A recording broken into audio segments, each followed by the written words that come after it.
पंतप्रधान नरेंद्र मोदींची पुण्यात तर अमित शहांची संध्याकाळी मुंबईत सभा, नितीन गडकरी, देवेंद्र फडणवीस आणि योगी आदित्यनाथ यांचीही जाहीर सभा।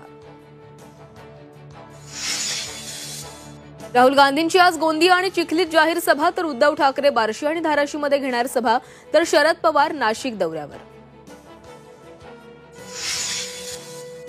शरद पवार म्हातारे होऊच नयेत, त्यांनी पुढील 5 वर्ष सरकार स्थापनेसाठी प्रयत्न करावेत, भाजप नेते विनोद तावडेंचं वक्तव्य।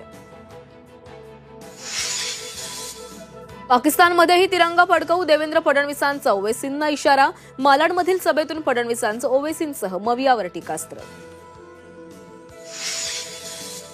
सोलापुरात नरसय्या आडम यांच्या घरावर दगडफेक, काँग्रेस कार्यकर्त्यांनी दगडफेक केल्याचा आरोप, पोलिसांनी काही लोकांना घेतलं ताब्यात। नवी मुंबईतील नेरूळमध्ये बिल्डरच्या घरात 2,60,00,000ची रोकड जप्त, रक्कम कुणाची याचा पोलिसांकडून तपास सुरू।